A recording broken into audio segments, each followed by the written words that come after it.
Hello and welcome to Political Voice right here on the Voice of the People television. My name is Shoma Innocent. First, we would like to serve you the latest from the political scene around the world. We begin in the U.S., where former President Donald Trump has endorsed Congressman Jim Jordan to replace overthrown House Speaker Kevin McCarthy as the chamber's fractious Republicans try to unify in the aftermath of McCarthy's historic fall. Now, the announcement came hours after Texas Republican Troy Nehls said on Thursday night that Trump had decided to back Jordan's bid. Two Republican lawmakers are campaigning for the speakership. Representative Steve Scalise, who was second to McCarthy on the leadership ladder, and Jordan, an outspoken conservative from Ohio, who has led investigations into President Joe Biden's administration. Republicans, who control the House of Representatives by a narrow 221 to 212 margin, are due to hold a closed-door forum for candidates seeking the speakership on Tuesday, a meeting which the former Republican president said he could attend. We move to Venezuela, where authorities have issued an arrest warrant against the former opposition leader Juan Guaido. Guaido is accused of using the state-owned oil company's resources to finance himself and pay his legal expenses. Back in Africa, Liberia's President George Weah has a message for voters ahead of Tuesday's election. He says he needs more time. After a first term marred by corruption allegations and continued hardship, many still need convincing. The former soccer star, who came to power in 2017 on a wave of popular support after two unsuccessful attempts, said he was on track to deliver progress despite the coronavirus pandemic, which he said dealt a setback to his original plans. As in 2017, Weah is campaigning on building new roads, a timely subject during elections, which come around in the rainy season when much of the country's unpaved routes are cut off from the capital, Monrovia, by bad weather. And that would be it for the roundup of stories from around the world. Let's now move on to the day's business, beginning with this. For us as leaders, to respect these rules and to defend them. This is what has brought us here today.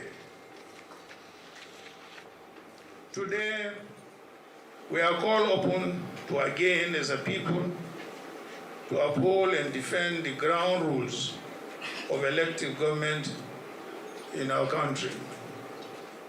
The Constitution prescribes the requirements for those who seek the highest elective office in the land. It should not take months or indeed decades for the institutions concerned to be able to do their work in establishing the credibility of any certificates presented by candidates for public office. We undertook this journey at great cost and for important reasons. The ground rules for legitimate governance in our country need to be upheld. And you who are gathered here today have the responsibility of upholding those ground rules. And the reputation of our country is at stake. Well, those definitely were the words of the former Vice President Atiku Abubakar, who is also the presidential candidate of the People's Democratic Party, PDP, in this year's general elections. He said on Thursday that he will drop his challenge to the victory of President Bola Tinubu only when the Supreme Court rules. Atiku, who came second in the election, had filed a petition challenging the poll's outcome at the Presidential Tribunal, but the tribunal struck out his petition. Despite the ruling, Atiku appealed to the Supreme Court and filed a case in a U.S. court to compel the release of official documents relating to Tinubu's educational qualifications. At the press conference in Abuja on Thursday, Atiku said he was not ready to back down from his challenge. Here's what he said, and I quote, "I have already filed my appeal against him at the Supreme Court. It is only when the court rules that he is right that I will drop this fight. In other words, I will drop it when the court rules because there is no court higher than the Supreme Court." End of quote. Atiku also added that he was not afraid that the government would go after his business interests, narrating how the license of Intel's, a logistics firm he co-owned, was revoked under former President Muhammad Buhari. Atiku also denies that he was under pressure from Tinubu to drop the case. Now he said that after the election, he learns that the president sent a delegation of governors to contact him. Again, in the comments that drew laughter from the audience, he said, "I didn't even let them come to my house." End quote. The Supreme Court is expected to hear Atiku's appeal against Tinubu's victory in the coming weeks. Now, to discuss this in further detail, my guests in the studio today are Tochukwu Ezukama, writer and political commentator, and Moses Adebayo, educationist and social commentator also. Good morning, gentlemen, and welcome to Political Voice today. Good morning. Thank you so very much for having me. It's always a pleasure. Good morning, Mr. Adebayo. And the watching world. Thank you so much. Thank you for coming. Now, this is an issue that we have talked about. You know, we've talked about it in detail. We've gone back and forth. We've spoken about it a lot. The newest development after, you know, last Saturday when the U.S. court Judge Nancy Maldonado ruled and said, okay, CSU release this document. Finally, they've been released, and as many people will say, Atiku has got what he wanted. But I need to know, Atiku held a world press conference yesterday, and he said a whole lot. Some of the snippets is what we have seen right there on the screen. But I'd like to know what your opening thoughts from the former Vice President's press conference are, and I'd like to start with you, Mr. Tochukwu. Well, let me state for the record that it's wonderful that Atiku is pursuing this a case of certificate. Our president told us that he studied at a given school. He had this degree. It's extremely important that we verify this. His protestation, make sure that he had the degree and it was from the given school. For one thing, it helps the society at large.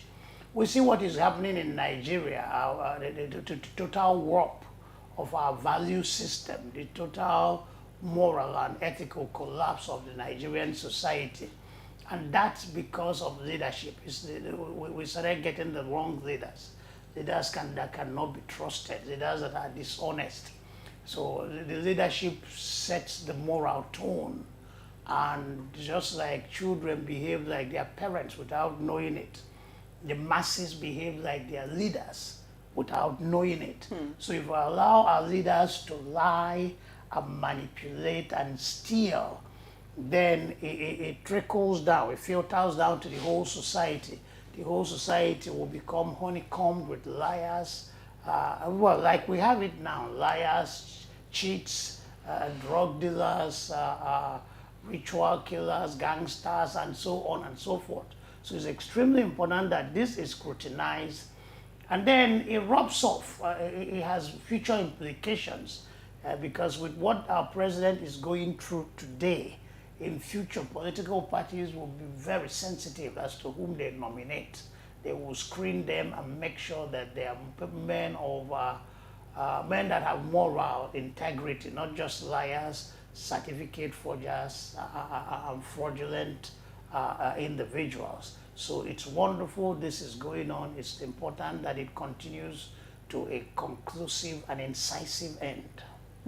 Thank you so much, Mr. Tochukwu. Now, I'll come to you, Mr. Adebayo. I would also like to know your opening thoughts from the former Vice President's press conference. But then again, sometimes when the former Vice President spoke, it sounded personal. Sometimes, you know, he spoke facts and he spoke about what's happening in the country. He has been contesting for a very long time now to be president. I would really like to know, in your own thoughts, in your own words, what do you think this saga is really about? Is more at stake than just the 2023 election? Is this a case of, oh, Nigerians, I'm the best person to be your president, I'm doing this in your interest, or is it a case of political vendetta against anything that President Bola Tinubu may have done to him? What happened yesterday only showed clearly again that we're a republic governed by laws, guided by a ground norm, the 1999 Constitution as amended, and on and on.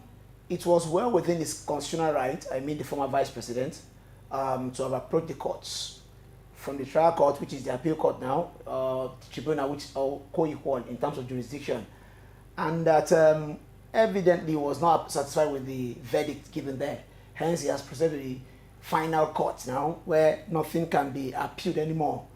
He gave some point lines. I'm ready to drop this fight. I'm ready to fight till the very end, if he's right, if I'm right, which to me is commendable. Again, we are not a banana republic, such that he could as well have gone ahead, rile his followers, and they throw the country up in flames. He's doing the right thing by approaching the courts. But then, at the risk of sounding, giving a verdict, you keep wondering to yourself, as you asked, is it something personal? Is it in the interest of the Nigerian populace and what have you? I've learned over time to not trust any politician. They will readily jettison common interest for personal good. That's an average Nigerian politician. They come out as sheep, or as a sheep now, but they're actually wolves in sheep clothing. So that he's now even calling on, when I heard him say something like, I hereby call on religious leaders, opinion molders, even Governor Peter Obi and Governor Kwakwanso. So for once, since the election of 25th of February, Atiku can refer to Peter Obi now as Governor Peter Obi, because I've listened to him carefully. Anytime he talks, whether it's for Tinubu or Peter Obi, he said, I told Peter, because Peter knew he was not going to win the PDP primaries. That was why he left. He would call him Peter. No appellation, nothing. But yesterday, suddenly, Governor Peter Obi, and Governor not even Kwakwanso, former governor. Yes. So where's Atiku going with this? He wants, does it sound desperate? Maybe. Is it for real? Does he really have our interest at heart? Well, time will tell as events unfold. All right, Mr. Tochukwu, I'd like to come to you with a question. Yes. Mr. Adebayo spoke about politicians being wolf in sheep's clothing. I'd like to know if that's an opinion that you agree with. Then on the other hand as well, Atiku did call on Kwankwaso. He called on Obi to join him in an alliance to seek justice, in his quest for justice. But then Obi has come out to say, you are on your own. I'm on my own. Don't involve me. And the NNPP's Kwankwaso has kept mum on this issue up until now. I'd like you to touch on those two. Is Atiku also under the umbrella of being a politician? Is he doing this for personal gain? And the alliance, is this something that you see working? Well, for one thing, the object of politics is to acquire power. Politics is struggle for power. It was Donald Trump. Donald Trump was asked about the election that brought him to power. And he said, ooh, that power thing, ooh, it was rough, it was tough, it was nasty. That's the struggle for power. Richard Nixon, one-time US president, once wrote that power is not for everyone. It takes a unique kind of man to win the struggle for power. So the struggle for power is no fun. The struggle for power is demanding, it's excruciating. You have to have the backbone. You have to be witty, sometimes very cunning, very expedient to win the struggle for power. Tochukwu has read a lot of Machiavelli. Sorry for that. Okay. Well, my problem with Nigerian politicians is that you gain power to serve the masses. But they make all this effort, gain power, and then it's for personal interest. Then they refuse to subordinate their personal interest and clique interest for the public good. That's where I have a problem. But ordinarily, there's nothing wrong with struggling for power because that's the object of politics. Secondly, a one-time U.S. senator and presidential candidate Barry Goldwater once said that extremism in defense of liberty is no vice. I also agree that extremism in pursuit of justice is no vice. So it's wonderful they've all gone to the court, like Peter Obi said, you're on your own. They've gone to court on their own. But it's wonderful that they are continuing this quest for justice, because acts of courage, acts of sometimes it seems desperate like this for the good of the country. The seeds they are sowing today will germinate, bloom, and the different branches of this tree, this tree will in the end help to reinforce the rule of law in Nigeria and reinforce the moral, the moorings of democracy in Nigeria. So whether they are acting collectively or individually, let the pursuit for justice continue. So whether Atiku is going beyond what the appeal that has been tabled to the Supreme Court and bringing in precedents, Tinubu'S precedents of forgery and other forms of illegality to add to it is so wonderful. Let it all continue. It's all for the good of the country. All right, it's all for the good of the country. Yes. Then again, let's look at the situation where there are discrepancies between the certificate that the president gave INEC and the one Chicago issued. Is it too much for, Nigerians to expect INEC to have said something by now? Because they are the receiver of the allegedly forged certificate. We have a case where someone who is seeking a job submits something to the interviewer, and then the interviewer goes through it and realizes that this is wrong.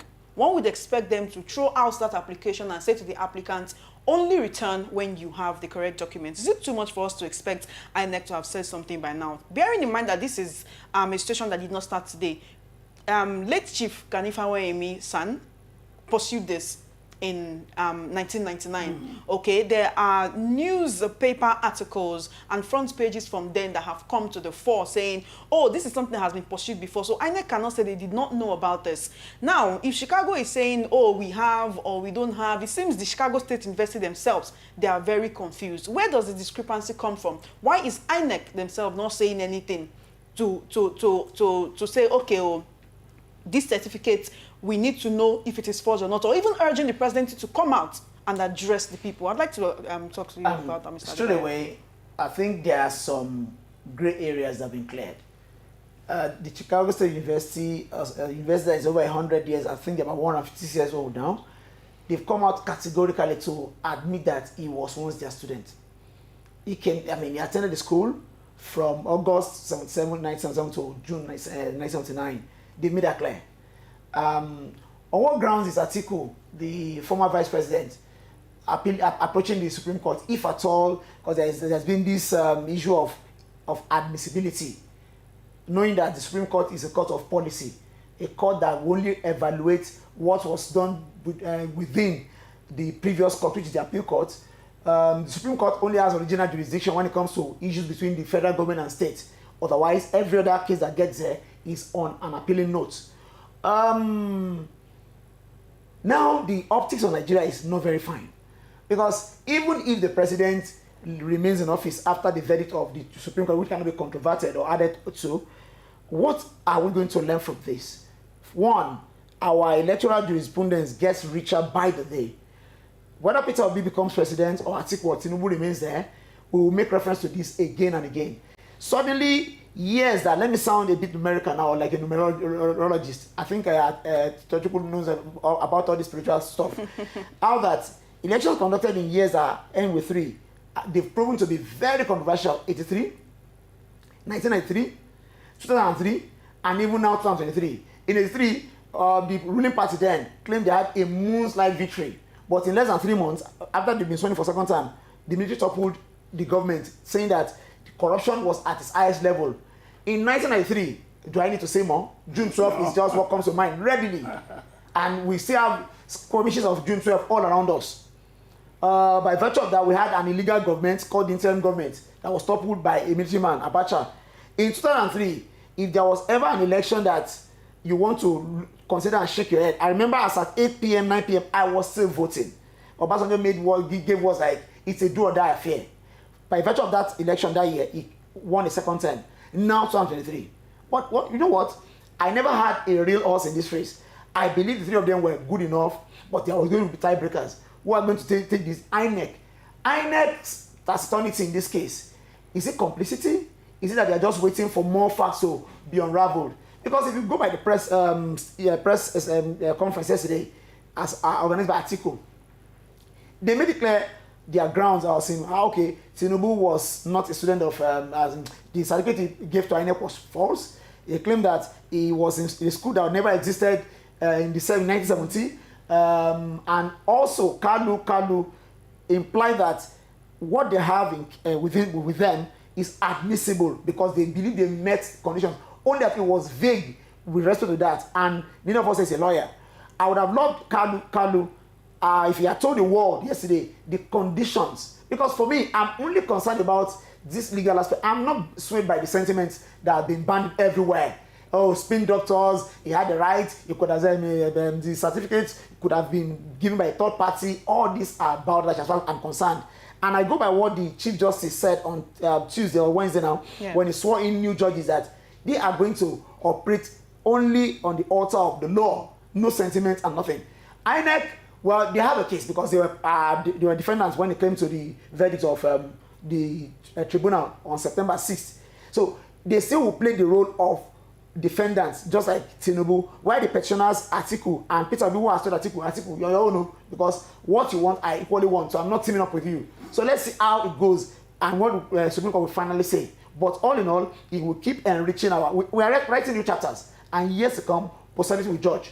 Thank you, Mr. Adebayo. Now, I'd like to ask 2 more questions on this before we round off on this particular topic. And the second to the last question goes to you, Mr. Tochukwu. Yes. The whole nation appears to be waiting till the court speaks, right? Atiku is taking this to the Supreme Court. This is the evidence that he's been trying to gather for a very long time. We talked about INEC keeping mum on this issue. The president himself has kept mum on the issue while his, spokespersons, different people, different mandate groups are coming out to say. One person even said, you have the right to redesign your certificate the way you want.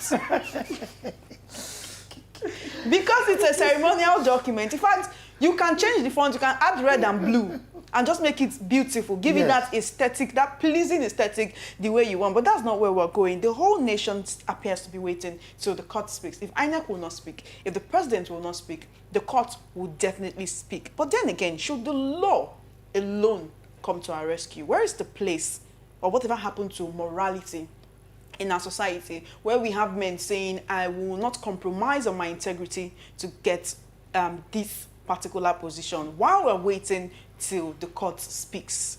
Is there really anything we can do to forestall issues like this because of an issue that Atiku raised, how it's affecting Nigeria's reputation on the international scene? Yes, the certificate, like you rightly said, is a woman that needs to be beautified. And you can beautify it in your own way. Eyelashes, lipstick, and all that and all that. Okay. The thing is that there's been, as I've said earlier, right, there's been a moral and ethical collapse in the Nigerian society. And this election did not in any way help matters. This election reinforced, compounded our bedeviling and complex problems. That's what this election did, because this election must have been one of the worst, the most rigged election in the history of Nigeria. And in the rigging, there seems to have been a compromise of INEC, the security agencies, and some people are also speculating the courts. So it's all very sad for the country. Most people don't have that, because I say it time and time again that usually you have, in any country with any hope of redemption, you have 3 bastions of incorruptibility. And that's one is the universities, the academia, one is the clergy, and then you have the judiciary. But over the years, we come to the depressing and tear-jerking realization that our universities and our churches are corrupt already. But we held out hope on the Supreme Court. But with the verdict of on the presidential election, to the February 25th, 2023 presidential election, we also found out that the Supreme Court has, is not what it's supposed to be. And as I keep saying, that in the whole process, the judiciary is on trial. The PEPC, in deliverance of their verdict, tried the appeal court and reached a verdict on the appeal court. And the verdict is that we are not what we are supposed to be. Despite the import, the weightiness, and gravitas of our office, we are like the average Nigerian. We are susceptible to the sirens of life, especially money. That's the impression Nigerians got, that these guys were compromised. There were allegations like that. So the Supreme Court is also on trial with the case, the appeal of the appellants. So in delivering their verdict, they must have tried themselves and deliver a verdict on themselves. The Supreme Court is the ultimate court, the ultimate arbiter in human affairs, including life and death. Therefore, those that habit the Supreme Court or populate the Supreme Court should be men driven by the highest possible moral and ethical standards, humanly possible, because you don't have other institutions with that kind of authority over life and death. So they better be very careful. It will be wonderful if they uphold the facts, if they rule in favor, if they follow justice, because what we got in the PEPC verdict was a travesty of justice that besmirched the reputation of the judiciary. So let us believe this time around. Let us believe this time around that this man will uphold the rule of law, uphold justice. That would be wonderful for Nigeria. But if they do not, it will mean that justice has gone to the dogs in Nigeria. All right, final words. You know what? We're running out of time. No. We want to go to the second topic. No, hold on a minute. Let me finish, please. Go It ahead, means that Mr. justice has gone to the dogs, and it will be a moral and ethical disaster that will presage our total loss, our sense of outrage. I'll make a quotation and I'll stop. A certain U.S. Senator, Daniel Monahan, once said that any nation that has lost its sense of outrage is destined for extinction. Well, let me just say this quickly. As much as Atiku has taken us to the United States again and again, I will stay in Nigeria with what Justice Chukwudifo once said. He described the Supreme Court and the justice there as, we are not final because we're infallible. No. But we're infallible because we are final. Yes. And strong word there, infallibility is ascribed by virtue of their position, their roles. I agree that men that occupy such position should be of very high morals, as an above board, incontrovertible way of life. I won't sit here and act as a pseudo lawyer. I'm not one. Neither am I a legal mind in that sense. Yes, I could be paralegal. I've read many of their reports, newspapers, I've listened to many lawyers. But I still say that at the risk of putting too much pressure on these justices, can we let them just be and go through the facts of the law? One, I will take one example from what happened in Kano last week, I guess, whereby the justices, the three justices that led the tribunal, they sat out of court. They gave their verdict virtually. And there was a reason for that. They felt unsafe. I've said this on different platforms, and I'll say it again. Suddenly, we've made the judiciary look so endangered. And it only takes the strongest of minds today in Nigeria to do what the law states, bare law as in fact, naked law, fact. Look, they shouldn't be swayed by, as I've said, sentiments, innuendos, and what have you. If Atiku, Obi, or Tinubu, if they have cases proven beyond reasonable doubt, then it's only incumbent on the Supreme Court to give the right verdict. But if we are here, as in insinuating, thinking, then it could be dangerous. Yes, I will prejudice him. Maybe Atiku has filed, by now he must have filed, because if he's not done that, he has few days left before the Supreme Court comes with their verdict. Let Supreme Court consider everything that transpired at the tribunal, and you can trust that they'll do what's right, and the country will move on. Why are they afraid? He says that justice must be served, and also seemed to have been served. So if justice is served and it seems to have been served, why are the judges afraid? If you have done justice, and the masses a case where the photographs of judges are placed in churches, so people praying against them, praying and cursing their families. Because people lost confidence in the judges. We shouldn't go that way. That route is not good at all. It's an evil route. We can't go that way.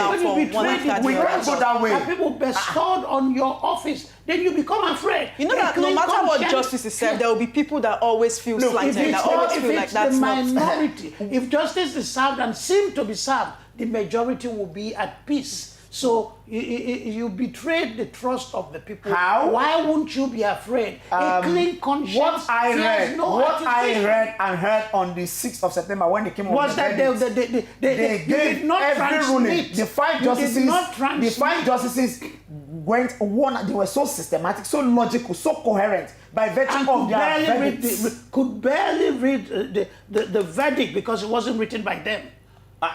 So she produced a back ballot. Well, now who would have written that for them? There was, Are you implying that there was what they call it, watermark of the Tinubu'S lawyer. So you go by social media feedings. Social media feedings. Social media is a relevant source of information. Everything on social media should be well But you know, there's some information that needs to be filtered for us to know it's right. But they go about there are some unbridled information from the House of Assembly that should be filtered. There are also some information from the social media that should be filtered. If you talk about that, the judges are afraid. What about the spate of political unrest in the regions where they want to give those verdicts that made them give it virtually, knowing that if they have to sit in court and do that, why they are still giving verdicts be invaded? When they know that when they are not immune, they are not immune to what goes on site. They are bona fide Nigerians. They have blood of Nigeria running in their veins. To the point that they know what transpires outside. When we found, I saw it on you see YouTube now, it went viral. A particular church had the photograph of the 5 judges at the tribunal and asked congregants, parishioners to pray against them. Wow. When you hear a pastor preaching that, because before Tinubu was inaugurated on May 29, I heard a pastor, I saw it on that he wishes the wife would just put some poison in the man's food. When they hear all these things, they are not tone deaf that they don't know. What I'm saying is this: if the posterity will always judge whoever, you can always ask of a certain justice, Mary Ipeme, that wouldn't on June 12, 1993. You know what? How she ended? We don't have to put undue pressure on them. They know that judge. You asked a relevant question. If you present the wrong documentation for a job, won't your employers would-be employers throw you out? That you are to be employed by Nigerians as their president, and your family background is questionable.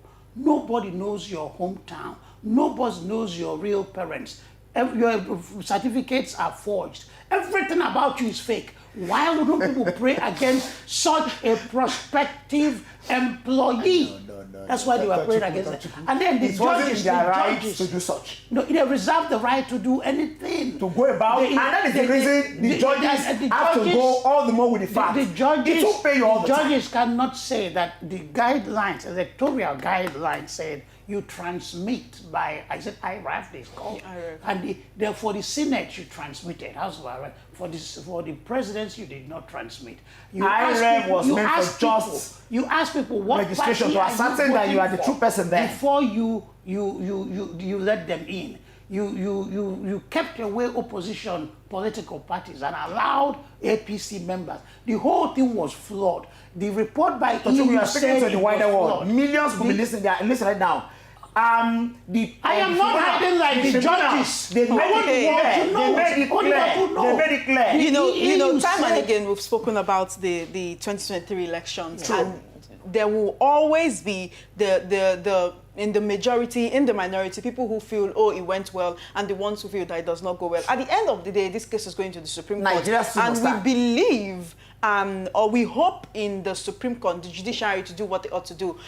Even as the Chief Justice of Nigeria has said that the judges will not do anything by our emotions. They will not be swayed by sentiments or emotions, but they will follow the tenets. That's an allegation. Okay, they will be. We believe that they will follow the tenets of the law, and Nigerians go any court. I go open book for him. Fela was a hemp smoker, so sometimes he didn't speak well. All right, we would need to go on to the next topic as Nigerians wait with bated breath on what will be the verdict of the Supreme Court on this case. We hope and we believe that justice will be done. Let us move on to our next topic for today, which borders on security, or rather, insecurity. 5 female students of the Federal University Dotsema in Katsina State were abducted by suspected terrorists who attacked their off-campus residents in the early hours of Wednesday. A non-academic employee of the university told journalists on the phone that the abducted students were living in the same house around Mariam or Ajiri area in the Dutsinma town. He said there were few students left in the university's environment as many of them had returned home after finishing their examinations. The police spokesperson in the state, Abubakar Sadiq, confirmed the abduction and he said an arrest had been made in connection to the attack. University spokesperson as well, Habibu Aminu, also confirmed the abduction. He said efforts have been made to rescue the students. The abduction of students is coming few weeks after over 20 students of the Federal University Guzau were abducted by terrorists. Northwest Nigeria has tragically been witnessing a surge in banditry activities. Terror gangs, especially in Katsina, Zamfara, Sokoto, Kaduna, and Kebbi State, kill and or abduct residents from communities and on major and local highways, and they demand ransom, sometimes in millions of naira, before releasing their victims. This is quite tragic. Many university students in the north have been experiencing and living in fear, not knowing if they are going to be next. Only about 2 or so weeks ago, the whole nation was shaking with a similar happening in Zamfara State. Why these repeated kidnappings? Again, the Zamfara State government came out one time to say, "Ooh, the federal government is negotiating with these bandits that are kidnapping us." Even with the reported negotiations that the Zamfara State government saying we have evidence to back our claims. Still, I mean, nothing is really going on. Parents are living in fear. It's the fear of every parent that their kid will go to school and then not come back after spending so much on allowing them go to school. What really is going on? Why this spate of insecurity in the country? Let me say this. Let me now go the America way like to here. When Theodore Roosevelt, then president, in the early years of the 20th century, he made some statements concerning the Panama Canal. Out that for almost 2.5 centuries, they've always conversed. And he told himself, he told the listening world then that it's about time we did something. This 3 centuries of conversation is done with. And he went to action. And in his time, the Panama Canal was built and still serving humanity till date. How do I mean? What do I intend to say here? I think it's about time the government of the day, the incumbent government, took a very decisive step. This going around it again and again. You bought Super Tucano, jet fighters from everywhere. Yet, these kidnappers, these evil ones, according to Judge Bushdown, the eyes of evil in name of kidnapping, banditry, and utter terrorism. What are we doing with all that should neutralize them? I keep asking, because they've made industry, shameful industry from this. Kidnapping must be a very big business for them to go about it this way. And why students? You know the aim of anti-terrorists to inject fear in society. But government, they've got all it takes to wipe them out. So I think it's about time this become footnotes, not headlines anymore. If the government still wants to remain indecisive, then it's unfortunate we find ourselves here. They have all it takes to wipe out this. Name them. Then Obama said when he was to decimate Al-Qaeda and they got Osama bin Laden killed, said we're going to degrade them and destroy them. And they went about. Let the Nigerian government borrow a leaf from that and take decisive steps. This is about too much. So hear this all the time is insane. The thing is that, Jesus Christ went to the pool of Bethsaida and he saw a man who was sick for a long time, 38 years. And he asked the man, "Do you want to be made whole?" That question seemed insensitive and out of place, redundant. How can you see a man who was sick for so long and ask, "Do you want to be made whole?" Some sick people do not want to be healed. So some people, husbands and wives are fighting, but they don't want peace. So in Nigeria, the Nigerian government ostensibly is fighting the terrorists and bandits, but do not want peace in Nigeria. There are too many reasons. We have banditry, we have other forms of insecurity in Nigeria. One is our porous border, one is unemployment, social injustice, repeated strikes by ASU, just social factors. But there's so much the government can do to defeat any form of terrorism. Abacha allegedly said that any form of terrorism that lasts for more than 48 hours, that the government must know about it. There's so much the government can do, but the government is not doing as much. We can speculate as to why, But one of the things is that wars get commercialized. The Biafran-Nigerian war could have ended after 18 months or maybe 16 months of fighting, but it became commercialized. People started benefiting from it. So it dragged for 30 months before Biafra collapsed. So the war became commercialized. Billions of dollars are earmarked every year to fight the war. And these war dollars, enormous amount of dollars, readily make an inroad into the private accounts of generals, top government officials, politicians, and that's a major problem. The government can fight the bandits and all of them if they choose to. They have not resolved to fight them. And watch the bandits, they talk with so much sense of entitlement, the audacity, people say nothing mega, nothing is happening. There's so much of that in the way they speak, and it requires an explanation.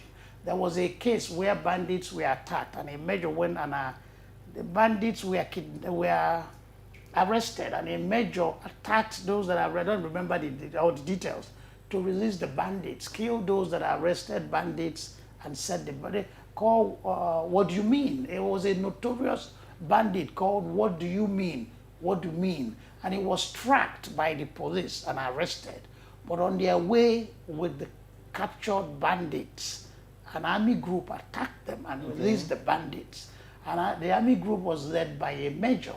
And a major commands, a major is not up there. A major is like middle level, yeah. But so it shows you that there are people benefiting from the banditry, people supporting the banditry. So when the government resolves to do it, things will change.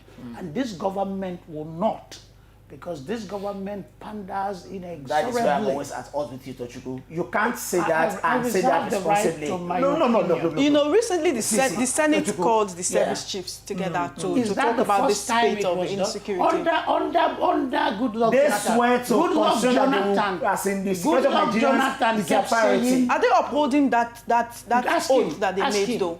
The truth is this: it's incontrovertible that the Nigerian government, over a period of over a decade now, they've made efforts. Have they done more than enough? No. Okay. But are they doing something at all? Yes. I agree that there could be fifth colonies, those that are ready to keep cashing out of this evil trade. But to now totally assert that the government actively sponsor them, I mean, that would be unfortunate. Okay, then, to Mr. Tosh, what more can be done? What I'm saying is this administration is not ready. Not do much. No, you say they are not ready to fight.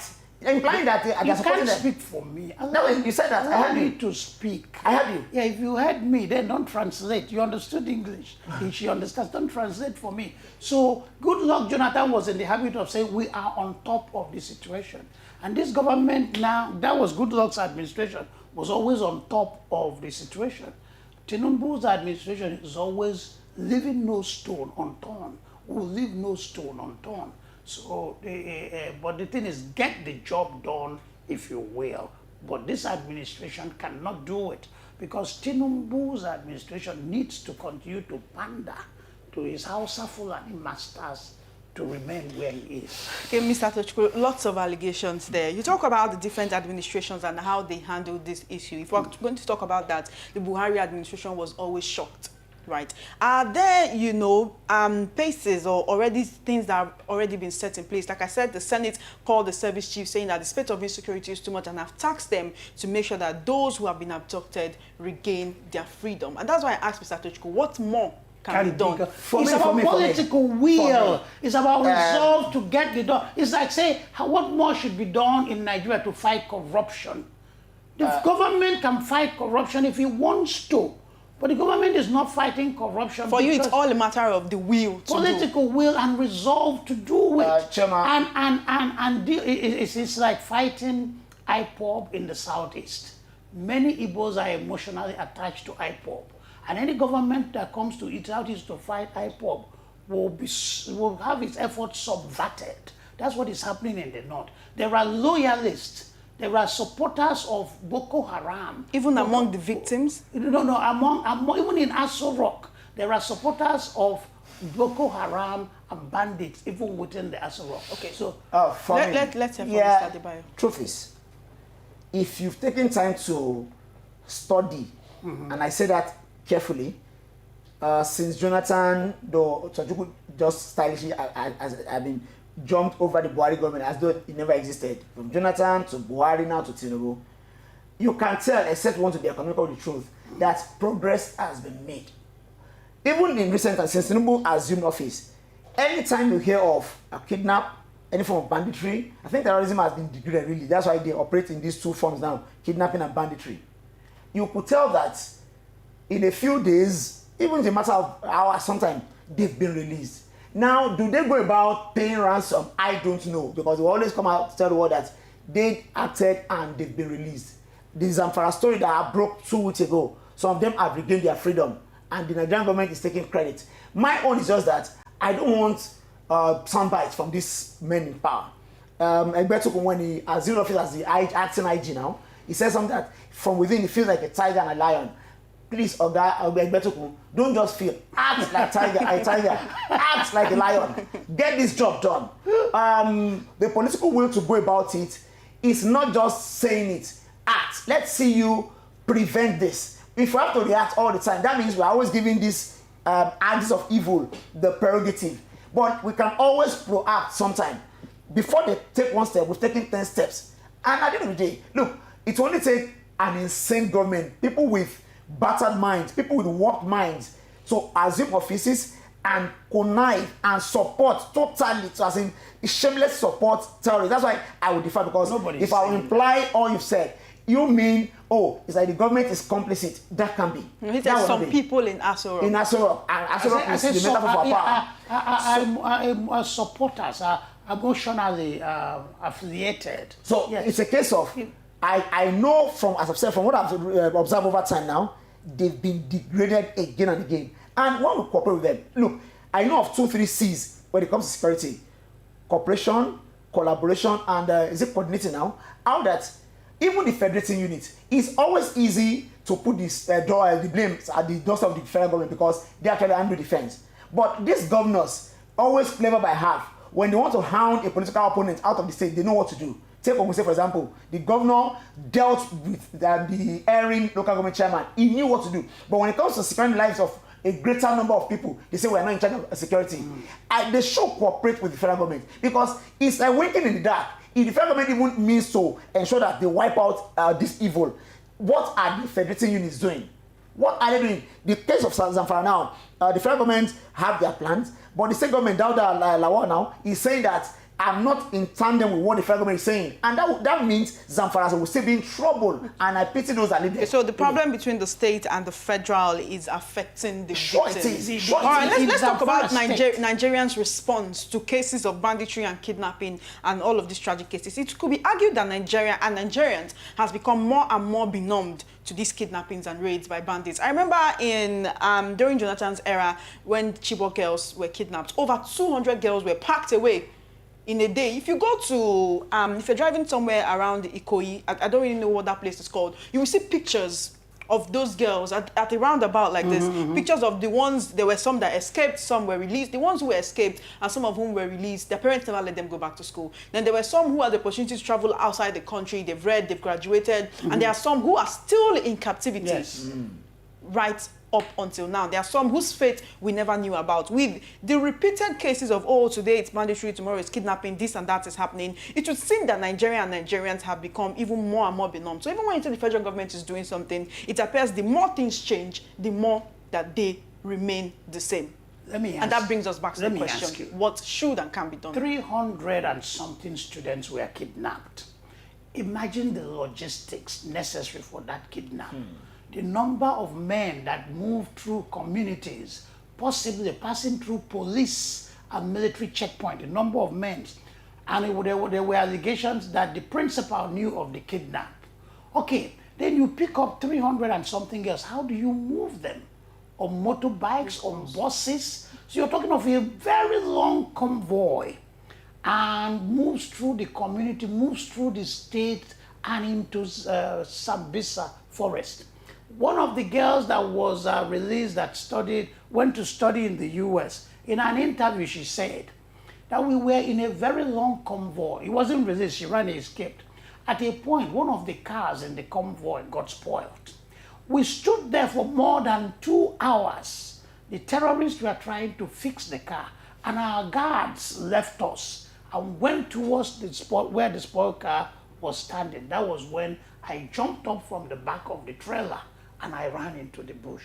So the time to kidnap, the time to transport, and the car spoiled, and they were there for more than 2 hours. Did not the security agencies spot them? Why didn't they attack them? Why didn't they intercept them? There is connivance at certain points within the administration.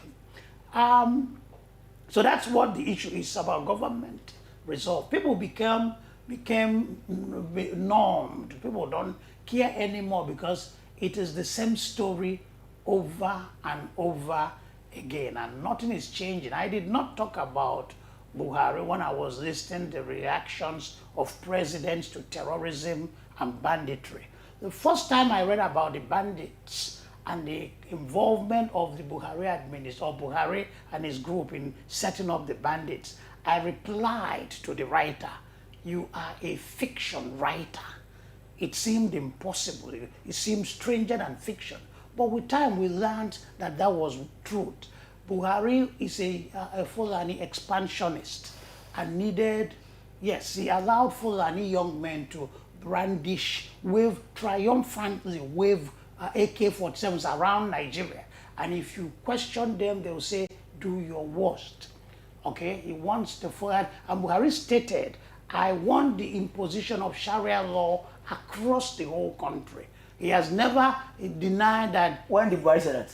When did Buhari say that? Same question. He's the one that asked questions. When did Buhari say that? No, this is dialogue. I was going to ask the same question. When did he say When you that? ask me, I'll reply. So Buhari did not pretend about his determination to get the Fulanis to take over Nigeria and, if possible, impose Muslim rule on Nigeria. So that's something that you He had believe a he was pastor as working his vice towards. president. No. He had a pastor as his vice president. That's not Even what- if he was that's ever not going to what- Islamize But Nigeria, he would have gone through the constitution, through the House of Assembly, House of Rep. Let us look at our present president. A woman was killed, the daughter of the Afenifere leader, for Sharanti. I'm not calling his name. And Bola made Tinubu'S response when eyewitness account said this woman was killed by a Fulani headsman. Tinubu reacted, where were the cows? Meaning, if they are Fulani headsmen, there must be a flock of cattle following them. But Fulani men can operate and kill people without their flock of cattle tagging along them. He was doing that to advance his interest among the Hausa Fulanis. When did Buhari say that? I read about Buhari, and in an interview he said, I don't mind. Actually, I'll be glad. I thought you said I don't ask questions, so you answered me now. I'm answering now. I like that. No, you don't. We do need to round up. We've run heavily out of time. So let's get our last word. In an interview, he said, yes, I would like it if even Sharia law is imposed on the whole country. I would love to know why he said that. In an interview. Anyway, all right, final words. We do need to. For me, really, it's for us to educate, enlighten, and inform as many. But then we should be circumspect when we say certain things, especially what we can totally substantiate. I said when we start with this particular topic, let the government be so decisive. It's about time. In fact, to say that it's about time they did that is like speaking behind schedule. They should have done this for a long time. We don't want soundbite. You think you can do something, you can arrest this situation, please, you have all the apparatus in the world. After you're the government, act. All right, then. All right, let's quickly have a final word in 30 seconds. My final word is that the scrutiny, the scrutinizing of the president and his background and his certificates are wonderful. It's high time we screen our public officers and get the best of us to serve us to lead us. The issue of terrorism, the issue of terrorism is in the hands of the government. Any day they resolve to handle the matter will be handled. But for now, they are playing, they are ambivalent about it. You go this way, they go that way.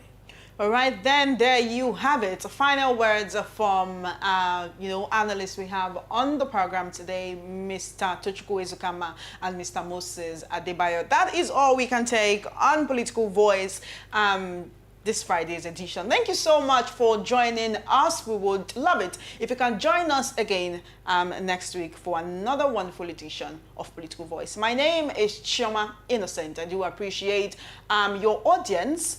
You can find us on all social media platforms at VOP TV Live. And of course, you can subscribe to our YouTube channel. It is Voice of the People Television. Yes, Voice of the People Television. Connect with us. We would love to connect with you. Special thanks again to our analysts for joining us on the program today. Thank you, Mr. Adebayo. Always a pleasure. And thank you, Mr. Ezukama. The conversation continues online. Send us a message if you need to. You can also leave comments on the video showing right now on YouTube. Till we come your way again next time, have a happy Friday. My name is Chioma Innocent.